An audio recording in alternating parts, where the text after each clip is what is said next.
بلوچستان کی سیاسی تاریخ میں بہت سے سرداروں اور نوابوں نے نہ صرف انگریز سرکار بلکہ قیام پاکستان کے بعد بھی آزادی کے لیے مزاحمت جاری رکھی۔ نواب اکبر بگٹی ان تمام افراد سے جدا ہی نظر آتے ہیں۔ 1927 میں ضلع بارکھان میں نواب محراب خان کے ہاں پیدا ہونے والے اکبر بگٹی 5 دہائیوں سے زائد کی سیاسی زندگی میں اسٹیبلشمنٹ کے حلیف نظر آئے تو کبھی انتہائی سخت حریف۔ جن بنیادی امور اور اہم امور پر ابتدائی ہی میں اتفاق رائے ہو جانا چاہیے تھا، ان پر اہل سیاست اور با اختیار قوتیں ہمیشہ منتشر خیالی کا شکار رہے ہیں۔ بحرانوں کے اسی تسلسل نے ہمارے قومی وجود کو خدشات میں مبتلا کر رکھا ہے۔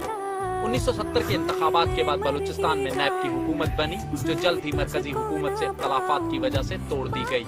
نیب کی سرکردہ قیادت نواب خیر بخش مری، سردار عطا اللہ مینگل اور میر غوث بخش بزنجو حیدرآباد سازش کیس میں جیل بھیج دیے گئے، اور نواب اکبر بگٹی جو اس وقت کے حکمراں ذوالفقار علی بھٹو کے بااعتماد ساتھی بن کر ابھرے، گورنر کی مسند پر فائز ہوئے، لیکن بھٹو سے دوستی زیادہ عرصہ قائم نہ رہ سکی۔ وفاق کے بعض فیصلوں سے اختلاف کرتے ہوئے نواب اکبر بگٹی مستعفی ہو کر ڈیرہ بگٹی میں گوشہ نشین ہو گئے۔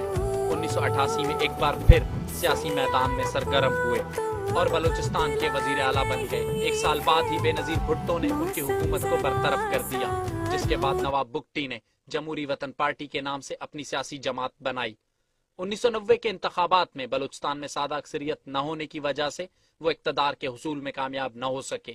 1993 اور 97 میں رکن قومی اسمبلی منتخب ہوئے، شاذ و نادر ہی اسمبلی اجلاس میں شرکت کرتے۔ سابق صدر پرویز مشرف کے اقتدار سنبھالنے کے بعد جو بھی شخص وزیر اعظم بنا وہ نواب بگٹی سے ملاقات کے لیے ڈیرہ بگٹی ضرور پہنچا، لیکن 2002 میں حالات بدل گئے۔ ان کے مخالفین کی جانب سے نواب اکبر بگٹی پر یہ الزام عائد کیا گیا کہ وہ حکومت سے سوئی گیس کے بدلے مزید مراعات طلب کر رہے ہیں۔ ان پر یہ الزام بھی لگا کہ وہ مختلف ادوار میں اپنے علاقے اور لوگوں کو دانستہ پسماندہ رکھنے اور حکومت سے حاصل کیے جانے والے فنڈز محض ذاتی مفادات کے لیے استعمال کر رہے ہیں۔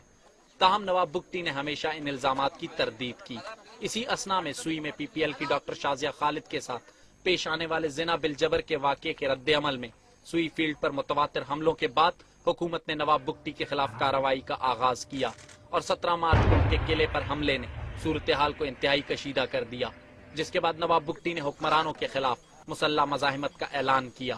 نواب بگٹی کے حمایتی ان کے خلاف لگائے گئے تمام الزامات کو بے بنیاد قرار دیتے ہیں۔ ان کے صاحبزادے نوابزادہ جمیل اکبر بگٹی کا کہنا ہے کہ ان کے والد نے بلوچ حقوق کے لیے مثالی جدوجہد کی۔ اس کے بعد سے انہوں نے کہا کہ اس ملک میں بلوچ